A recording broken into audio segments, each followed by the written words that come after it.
What was your first reaction when you heard Klopp's out at the end of the season? Well, I was naturally surprised, like everyone else. You think he's going to be there forever, and it's not happening. Perhaps it was a surprise more, probably, by the timing of it. You're still looking at half a season left. But if that's the nature, perhaps there might have been he might have been internally talking about this here. It might have been slipping out somewhere, and perhaps maybe Liverpool wanted to have the news first of all. Yeah. Well, the dust has settled, but it really hasn't, has it, Simon? Because this will go on for days. Well, I would think that Martin's probably right. I think there's no real reason for disclosing it at this moment in time, and I think it's probably because it was about to break, and Liverpool and Klopp wanted to control the narrative and to have their version of events before other people start to fill in the gaps. Yeah. It is what it is. It's a disappointment because I think he's a great manager. It's a loss to the Premier League, but the Premier League will go on. And someone will step into Klopp's shoes and people will remember what Klopp did. I mean, the irony of it is, with all due respect to him, he's a very good manager, but he is given an enormous amount of prestige without necessarily the silverware that others have got that perhaps didn't carry quite the same prestige. There are other managers around in Liverpool's history, albeit at the time when we live in a different age and time where things are handed around like confetti, that won a lot more. Yeah. Now, of course, maybe they didn't have irremovable objects like Man City and Pep Guardiola, but to be at a club for 9 years, to currently have won 4 trophies, despite the fact that there's a remarkable contribution in terms of the style of football and winning Champions Leagues and Premier Leagues and stopping Liverpool's rot for 30 years by winning a Premier League, it is only 4 trophies. Yeah, no, true. Which is remarkable in its own right, because there's only a few managers that can win trophies, right, Martin? Yeah, I know what Simon's saying, but I don't necessarily take that point. If you're going in, there's a couple of things that he has done. He's been able to win.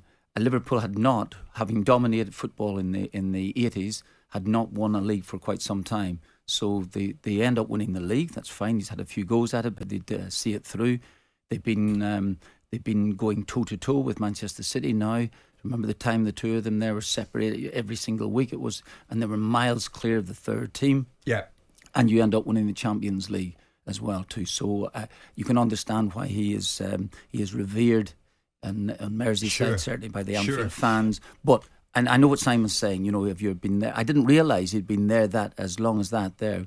But he's a remarkable manager. As the morning went on Friday, and I know I'm going back to Friday a bit, we'll get back to today in a moment.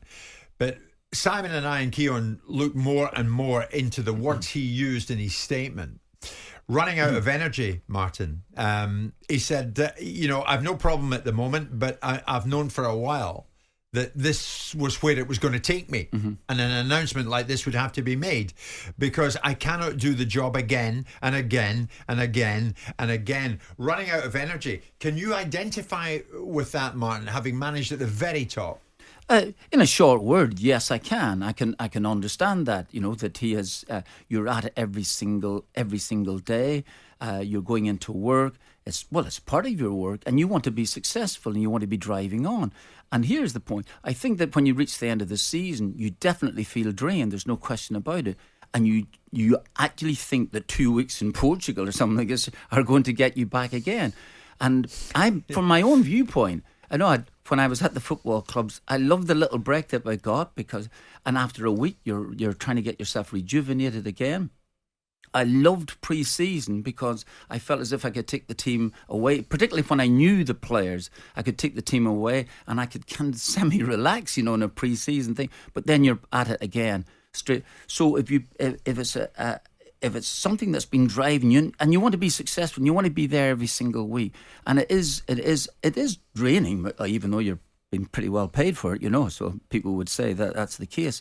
But I think that there's a number of things to it, really. I think maybe the personal side of it is that you maybe haven't had enough time to see your family. And this is interesting. I go way back. I remember speaking to Pat Jennings years and years ago, and he was telling me about a great manager, Bill Nicholson, who was who won the double at Tottenham way back in 1961-62. Some of our listeners here wouldn't have a clue who I'm talking about. Push and run style. Was really great, but a great manager. And he obviously led his daughter up the aisle for her to be married. And he realised then that he had never seen her grow up. He had actually never seen her grow up, that he was absolutely entrenched in the game, away every single time, all of these particular things. And I thought to myself, when I was going to management, you want to be successful.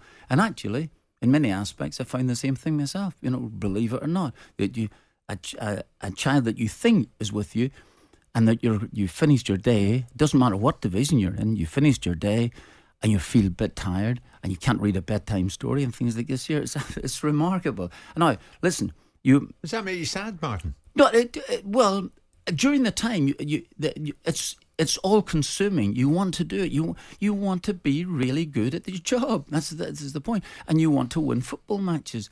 And it is all consuming.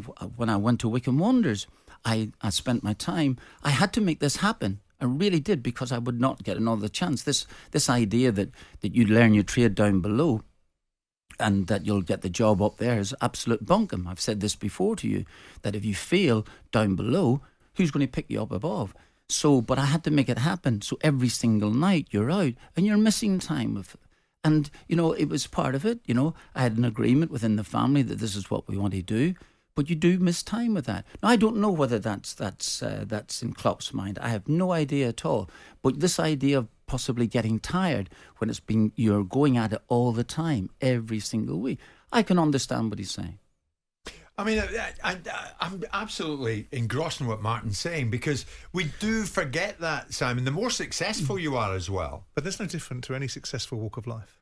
Everybody that's in a successful, influential position has those trade-offs and challenges. The difference in this environment is that these guys love this industry. They love this job. It's a not just a vocation, it's a way of life. It's a style of life. It's a wonderful industry to be in. By football standards, not by everyday walk of life standards, but by football standards, these guys are institutionalised and told how hard they work and how hard it is to be in this job at times. I don't think Klopp is physically tired. I think maybe he's mentally tired. I think physically the component. He's not also. He's 56 years of age, so his family are grown up. He has grandchildren coming along now, so it's not a case of he's missing out on the family side of things. It may well just be, and also he's in a job. He's not struggling to be successful or struggling to be lauded and applauded. He's in an environment where he's adored. He's not trying to drag Aston Villa up against an owner that may be pushing back against the narrative and trying to get them to win things. Sure. He's at the top of the tree. Sure. So I get balance and listen, I take Martin's point earlier about he should be adored by Liverpool fans. He should be admired and revered and absolutely, lauded and applauded. That doesn't mean people that aren't Liverpool fans should sit back and go, well, yes, because I happen to think that he's the best football manager around. Now, statistics and facts will trump sentiment. My sentiment is, given the nature of what he's worked with and the style of play that he has, I would watch Klopp over Guardiola every day of the week. I admire Guardiola. I think he produces a wonderful team, but there's something feral and more exciting about watching Liverpool than there is about Manchester City. And Man City fans can jump up and down and say that's some sort of agenda. It just happens to be a preference, right? So I look at that and say he's a remarkable manager in those respects. But I also want to give context, because we have this capacity in this country to go hysterical over sentimentality and start to dwell on things and start to build people up to heights that for Liverpool fans, my word, he should be a legend. For other football fans, they should look at it and go, great manager, lost to the Premier League. Other football clubs would be going like this. Okay, one less big beast in the room. Not just a Liverpool legend, a Premier League legend. Well, it depends what you define legend status by. If you define it by winning one Premier League, he's won one Premier League. So why would you say he's a Premier League legend? Well, is Claudio Ranieri a Premier League legend by that standard then?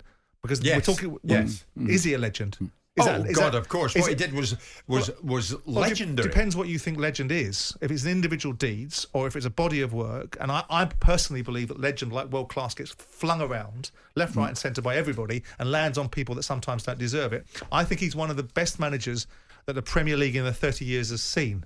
And I think that's a rightful accolade. And I think for Liverpool, the nature in which he's been able to address... They've always been behind their managers. They've always been a fan base that is committed to those that manage their teams. He's been able to tap into it almost like something out of Wolf of Wall Street sometimes. And with that sentiment, he's been able to produce a team that's done significantly good things.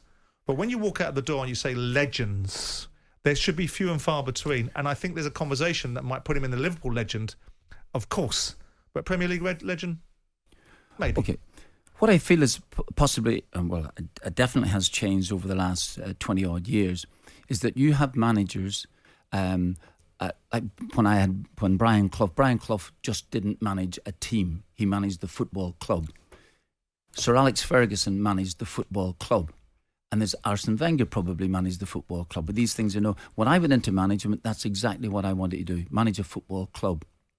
Obviously, the most important thing is the first team to win football games, but you wanted to have everybody within the club actually playing What a does that part mean, in it. Martin? Because you wouldn't be running the finance department, would you? And you wouldn't be making the commercial decisions. Is that Well, strangely enough, no, I wouldn't eventually be doing that there, but I would be totally and utterly involved in transfers, anything that was coming on it. And I'm not so sure nowadays that this is exactly what's happening. I think some people might have a bit of a share, but eventually, it's a huge conflict of interest, though, isn't it? You're going to be involved in transfers and players' wages and things of those nature at the same time as potentially managing someone that you didn't want to give them precisely the money that they wanted.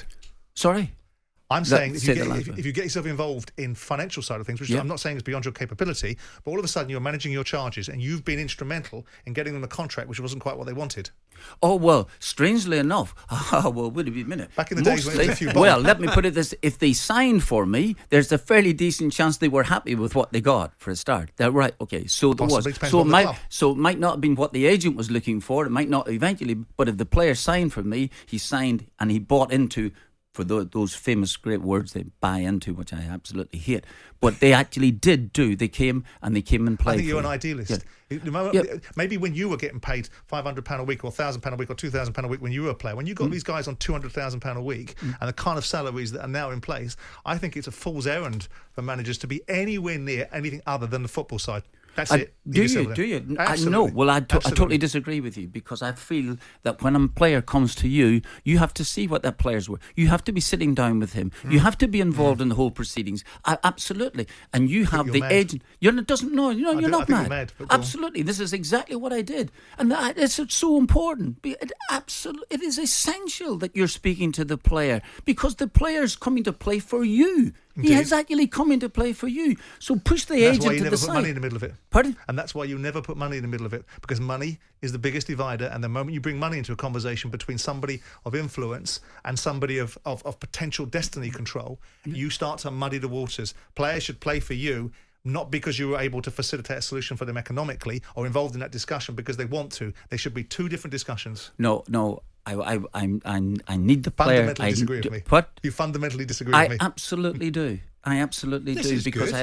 Because I've been involved with it here, and it is important. Now, things have changed. I accept this over the last 10 or 12 years. I don't know whether Klopp or Guardiola would get remotely involved in someone's wages or whatever the case may be. If they want a player, the hierarchy get the player for him. They do the deal. But you're saying that was absolutely. Klopp did. That was Alex it. did. Well, this is it. This is what I wanted it's an to do. interesting thing. And I was in, because when I went to Celtic, first of all, the owner of the football club, the major shareholder, Dermot Desmond, who brought me into the football club, said, I want you to take ownership of this football club. He didn't mean literally owning the football club, metaphorically speaking. No, but this is your club to run. This is your club to run. And that to me, it was the biggest compliment I could get. But here's the fascinating thing. Here's the fascinating thing. The moment it comes on top and results start going badly, the manager will turn around and say, I've got too many other things to do. I need to focus just on the first team. I don't want to watch the academy. I don't want to be involved in this. I don't want to be involved in recruitment. That shouldn't be my role. Dollars for donuts, that's what happens. We'll carry this on after this break. Wow. We started there this Monday morning talking about Klopp and the aftermath of Klopp. And this is where we've got to. But this is why we love what we do here on talkSPORT. Jim White and Simon Jordan. Monday to Friday mornings from 10 on AM, on DAB, via the talkSPORT app and on your smart speaker. talkSPORT.